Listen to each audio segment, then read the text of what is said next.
Hello friends, હું અરુણાબા રહેવર આપ સૌનું સ્વાગત કરું છું મારી નવી ચેનલ ભૂરીબાનું રસોડુંમાં।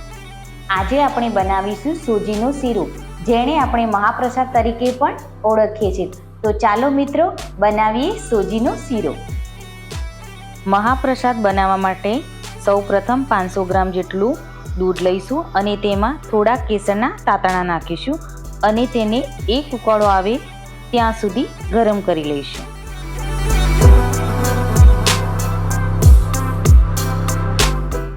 હવે દૂધમાં ઉકાળો આવી ગયો છે તો ગેસને બંધ કરી દઈશું।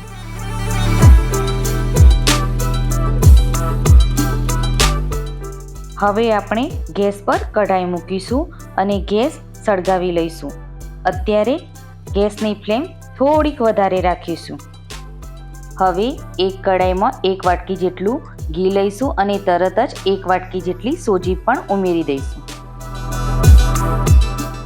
હવે બંને વસ્તુને બરાબર મિક્સ કરીને ગેસની ફ્લેમ ધીમી કરી દઈશું અને સોજી જ્યાં સુધી ગોલ્ડન બ્રાઉન કલરની ન થાય ત્યાં સુધી શેકી લઈશું।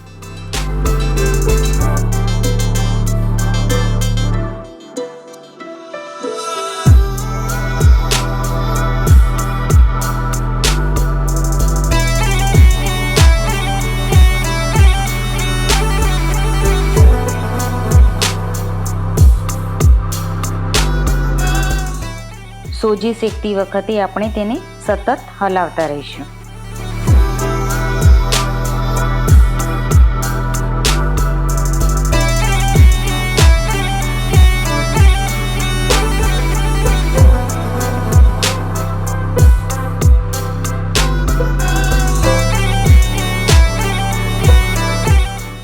સોજીનો થોડો કલર બદલાય એટલે એમાં લગભગ 100 ગ્રામ જેટલા મિક્સ ડ્રાયફ્રૂટ નાખી દઈશું।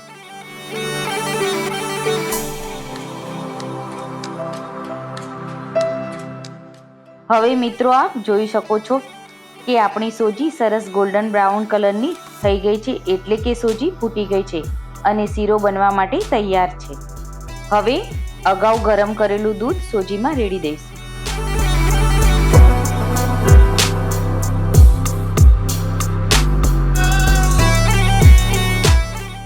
દૂધ રેડવાથી સોજી ધીરે ધીરે ફૂલવા લાગશે અને તે શીરાના સ્વરૂપમાં આવવા લાગશે।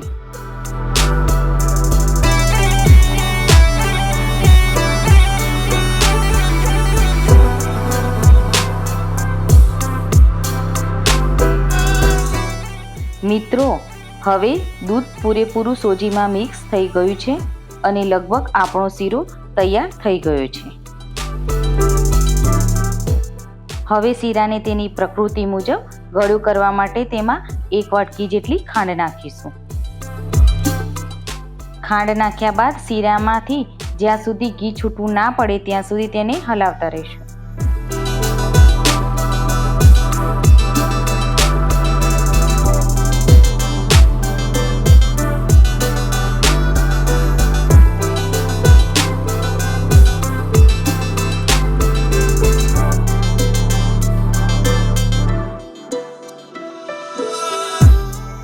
હવે મિત્રો, આપ જોઈ શકો છો કે આમાંથી ઘી છૂટું પડી ગયું છે।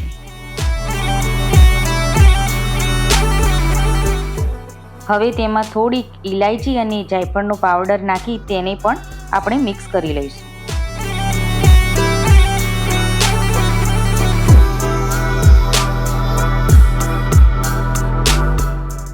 હવે શીરાનું છેલ્લું ઇન્ગ્રેડિયન્ટ દ્રાક્ષ કે કિસમિસ નાખીને તેને મિક્સ કરી લઈશું।